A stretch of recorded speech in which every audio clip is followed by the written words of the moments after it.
Hallelujah. स्वागत है आप सबका मेरी भविष्यवाणियों की पुस्तक में। तो आइए हम आज के पवित्र वचन को पढ़ेंगे जो कि परमेश्वर के दास प्रेरित अंकुर यूसुफ नरूला जी द्वारा लिखा गया है। पवित्र आत्मा की अगुवाई में चलें, जैसा कि व्यवस्था विवरण अध्याय 8 उसकी 6 आयत में लिखा है। इसलिए अपने परमेश्वर यहोवा की आज्ञाओं का पालन करते हुए उसके मार्गों पर चलना और उसका भय मानते रहना। मेरे प्रियो, एक बात को हमेशा याद रखें, अगर आपका दुख, आपकी समस्या आपको प्रार्थना करने से, विश्वास करने से, उपवास रखने और परमेश्वर के करीब जाने से रोकता है, तो वह दुख आपको सारी उम्र छोड़कर नहीं जाएगा। अगर शैतान इस बात को समझ गया कि आप दुखों से रुक जाते हैं, तो वह आपको कभी भी आजाद नहीं होने देगा।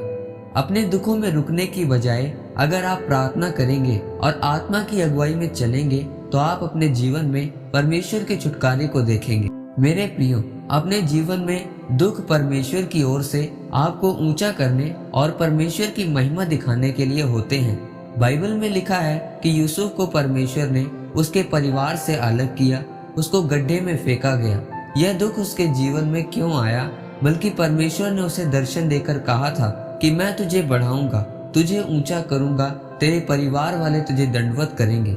याद रखें, परमेश्वर अपनी प्रतिज्ञाओं को पूरा करना जानता है, लेकिन जब आप उन्हें शुरू करें तो अपने जीवन में कभी निराश ना होना, क्योंकि जब परमेश्वर आपके जीवन में अपनी योजना को पूरी करना चाहते हैं तो बीमारी, गरीबी, सताव या हार भी आ सकती हैं, लेकिन यह दुख आपके शारीरिक और भावात्मिक जीवन को खत्म करने के लिए परमेश्वर की ओर से होते हैं।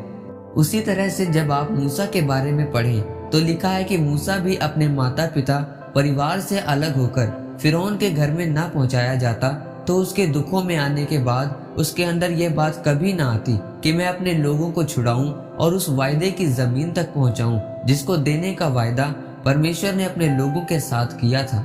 मूसा के दुखों ने ही उसको तैयार किया और उसके अंदर परमेश्वर की जलन और उसकी सेवा करने की जलन भर दी कि उसने परमेश्वर के कामों को पूरा किया। याद रखें, अगर आप अपने दुखों के लिए व्याकुल हैं तो शैतान उस व्याकुलता को इस्तेमाल करता है कि आप परमेश्वर के वचनों से दूर होकर उसके वचनों के बाहर अपने दुखों का हल ढूंढें। लेकिन जब आप अपने दुखों, परेशानियों में भी अड़े और खड़े रहेंगे तो शैतान देख लेगा कि आपके दुख नहीं बल्कि एकमात्र परमेश्वर आपकी अगुवाई कर रहा है, तो उसकी पकड़ आपके जीवन से छूट जाएगी और वह आपके जीवन से चला जाएगा। मेरे प्रियो, आपको मसीह में बढ़ने और प्रार्थना करने के लिए कुछ फैसले लेने होंगे। आपको प्रार्थना में बढ़ना होगा, बाइबल पढ़ना, उपवास में रहना होगा, जिससे आपकी आत्मा का अधिकार आपके शरीर पर होगा। न कि आपका शरीर आपकी आत्मा की अगुवाई करेगा, बल्कि आपके जीवन में आशीषें आनी शुरू होंगी।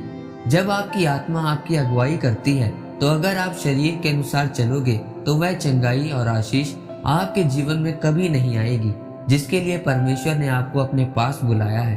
क्योंकि परमेश्वर का मकसद न केवल आपको आशीषित करना है, बल्कि आपको आशीष का एक स्रोत बनाना है। इसलिए आत्मा की अगुवाई में चलते हुए अपना ध्यान परमेश्वर के सिद्ध इच्छा को पूरा करने की ओर लगाएं।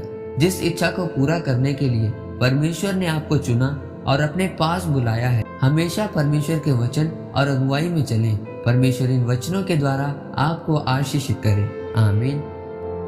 आइए परमेश्वर के दास के द्वारा की गई इस घोषणा को आप मेरे साथ एक मन होकर ग्रहण करें। सर्वशक्तिमान परमेश्वर के नाम में मैं घोषणा करता हूँ कि इस वचन को पढ़ने के बाद आपका ध्यान परमेश्वर की मर्जी को पूरा करने की ओर लगे, आप पवित्र आत्मा की अगुवाई में चल सके। प्रभु यीशु मसीह के नाम में आमीन। परमेश्वर आप सबको आज के वचन के ऊपर मनन करने के द्वारा आशीषित करे। आमीन।